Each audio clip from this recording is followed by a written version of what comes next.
Jai Ram Krishna. Good morning, students. In this session, I will explain circular motion and the types of circular motion. In types of circular motion, I will explain basics related to uniform circular motion. What is the importance of this chapter? Suppose there is a bridge on which a car is moving. What is the normal reaction on the driver at the top?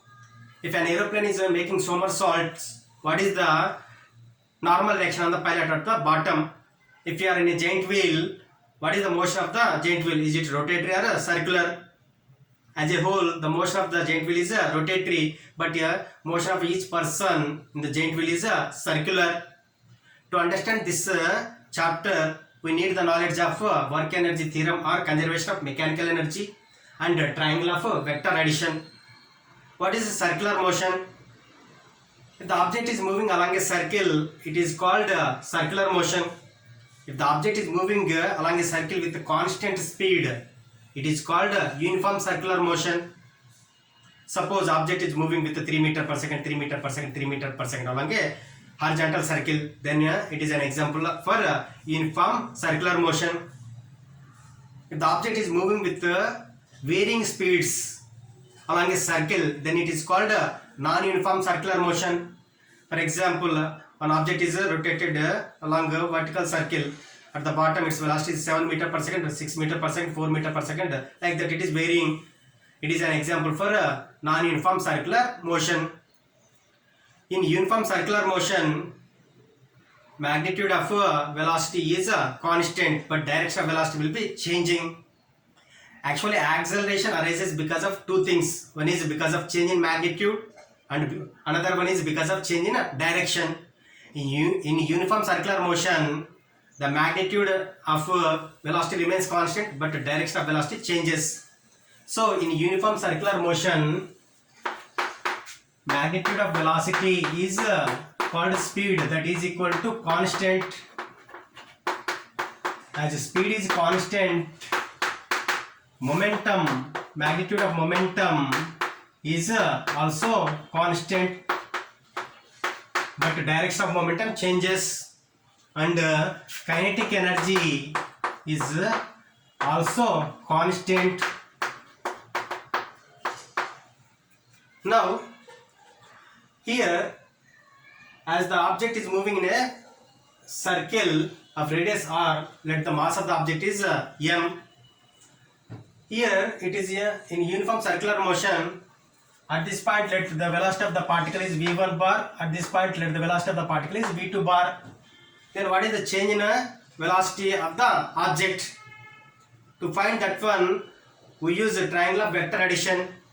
Since it is uniform circular motion, magnitude of velocities will be same. I am taking v2 bar, magnitude of v2 bar is equal to magnitude of v1 bar is equal to v. Here v1 bar and v2 bar represents velocities, but magnitude of v1 bar and v2 bar will be same.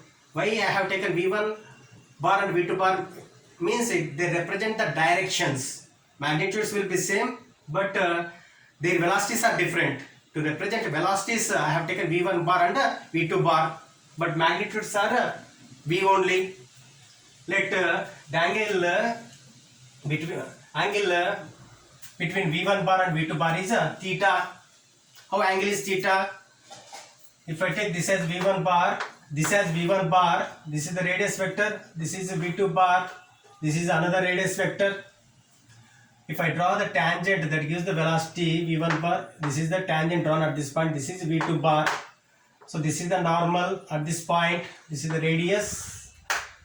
Now if I extend this one, if this is v1 bar means this is also v1 bar.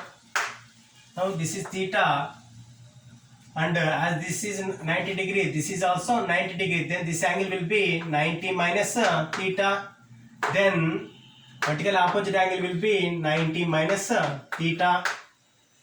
Since this angle is 90, the remaining angle will be theta. Now if I take v2 bar, this is v2 bar, and this is v1 bar. Then what is change in velocity? Change in velocity is nothing but v2 bar minus v1 bar. If I only consider magnitude, delta v bar is nothing but magnitude of modulus of v2 bar minus v1 bar. Now, if I extend this one, if this is v2 bar, this is also v2 bar, v2 bar. Now, angle between v1 bar and v2 bar is theta. Angle between the vectors is the angle between the tails of the vectors. Now, if this is v1 bar, this will be minus v1 bar. Now, using triangle of vector addition, this will be the resultant, that is nothing but v2 bar minus v1 bar. Total angle is 180 degree, means this angle will be 180 minus theta. Then what is the magnitude of the resultant? Magnitude of the resultant of two vectors is given by a square plus b square plus 2ab cos theta, where theta is the angle between a and b. This is the magnitude of the resultant of two vectors. Here I take magnitude of the resultant of two vectors, that is equal to root over v2 square plus v1 square plus 2 into v2 into v1, magnitude of v2 into magnitude of v1 into angle between v2 and minus v1. Here magnitude of minus v1 is v1 and angle between v2 and minus v1 is cos 180 minus theta. Cos 180 minus theta is minus cos theta. If I write the magnitudes of v2 and v1, magnitude of v2 and magnitude of v1 is v, that is v square plus 2v into v is 2v square cos minus cos theta. The minus cos theta will be minus into plus will be minus. If I simplify this one, I get v square plus v square is 2v square, that is root over 2v square minus 2v square cos theta. If I take 2v square common, I get 2v square into 1 minus cos theta.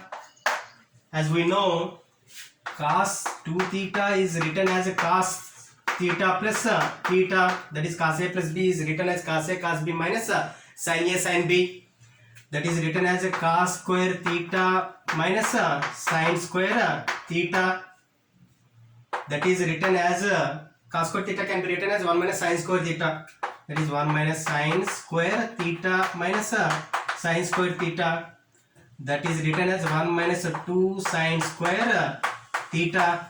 This is 2 theta, we are getting theta. If it is theta, we get half of that one, that is theta by 2 plus theta by 2. This will be theta by 2, this will be theta by 2, theta by 2, theta by 2, this will be theta by 2. If I substitute the value of cos theta from this equation, I can write that is equal to root over 2v square into 1 minus cos theta is written as 1 minus 2 sin square theta by 2. Now that is 1 gets cancelled, minus of minus will be plus, and 2 into 2 will be 4, that is equal to 4v square sin square theta by 2, that is written as 2v sin theta by 2. This is the magnitude of change in velocity. Now, if the particle or object comes to this point, then velocity will be v3 bar, but its magnitude will be v only. Then what is the change in magnitude? Here theta will be 180 degree. If I substitute that value, change in velocity for 180 degree is equal to 2v sin 180 by 2, that is equal to 2v 90, sin 90 is 1. This is the change in magnitude of the velocity. If time is given, we can find the acceleration also using this equation.